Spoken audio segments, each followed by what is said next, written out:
Bismillahirrahmanirrahim. Assalamualaikum warahmatullahi wabarakatuh. Alhamdulillah, pada kesempatan kali ini anak-anak bisa belajar mengenal nama-nama Allah atau Asmaul Husna. Asmaul Husna artinya adalah nama-nama baik Allah. Di sini kita akan belajar nama-nama Allah: Al-Mumit, Al-Hayyu, Al-Qayyum, dan Al-Ahad. Anak-anak, yang pertama adalah Al-Mumit. Al-Mumit artinya yang maha mematikan.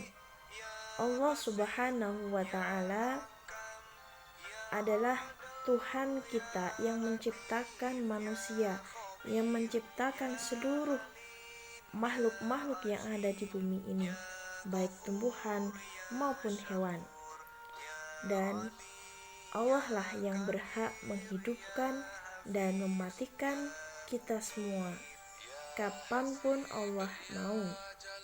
Tidak kecil, tidak dewasa, tidak harus sakit terlebih dahulu. Allah berhak mengambil nyawa kita semuanya.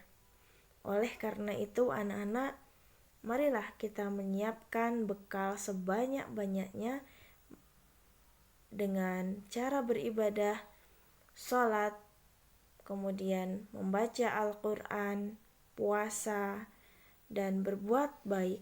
Apalagi pada masa pandemi ini, kita diberikan kesempatan yang sangat luas, yang sangat longgar, agar kita bisa lebih fokus, lebih khusyuk dalam beribadah kepada Allah Subhanahu wa ta'ala.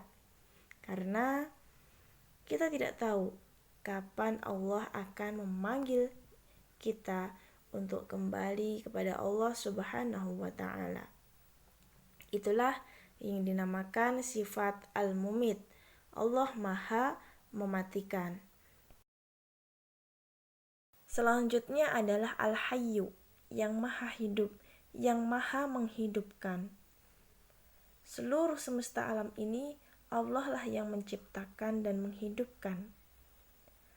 Baik tumbuh-tumbuhan, hewan yang kecil pun, bakteri pun, bahkan virus corona yang terjadi pada saat ini pun adalah ciptaan Allah Subhanahu wa ta'ala atas kehendak Allah Subhanahu wa ta'ala.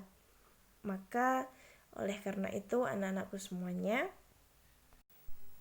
marilah kita menggunakan kehidupan di dunia ini dengan sebaik-baiknya. Karena kehidupan di dunia ini hanyalah sementara, atau disebut dengan kehidupan yang fana. Disinilah kita diuji oleh Allah Subhanahu wa ta'ala agar mampu mengendalikan diri sehingga kita bisa mendapatkan kenikmatan yang sesungguhnya, yaitu di alam akhirat yang kita inginkan, surga Allah Subhanahu wa ta'ala. Lalu bagaimana sikap dan perilaku kita dalam kehidupan ini? Yang pasti kita harus bersyukur atas segala nikmat yang telah Allah berikan kepada kita semuanya. Salah satu di antaranya adalah bersyukur atas kesehatan yang diberikan Allah Subhanahu wa ta'ala kepada kita semuanya, kepada keluarga, ayah bunda kita, adik kakak kita, dan seluruh kerabat kita. Kemudian anak-anakku, jangan lupa untuk memanfaatkan kehidupan ini dengan sebaik-baiknya agar kehidupan kita saat ini jauh lebih bermanfaat dari sebelumnya. Demikian tadi Al-Hayyu, Allah yang maha menghidupkan seluruh alam semesta ini. Yang ketiga adalah Al-Qayyum. Al-Qayyum artinya yang maha berdiri sendiri. Allah Subhanahu wa ta'ala menciptakan seluruh alam raya ini, gunung, lautan, hutan, semua yang ada di dunia ini dengan sendirinya, tanpa bantuan siapapun. Bahkan malaikat pun Allah lah yang menciptakan. Api Allah yang menciptakan. Manusia Allah yang menciptakan. Oleh karena itu, kita sebagai makhluk yang diciptakan Allah Subhanahu wa taala wajib taat kepada Allah Subhanahu wa taala. Kita harus hidup menjalani kehidupan ini sesuai dengan aturan-aturan Sang Pencipta kita, yaitu Allah Subhanahu wa taala. Ketika kita hidup di dunia ini, anak-anakku, mulai bangun tidur sampai mau tidur lagi, sudah ada tata caranya, aturannya.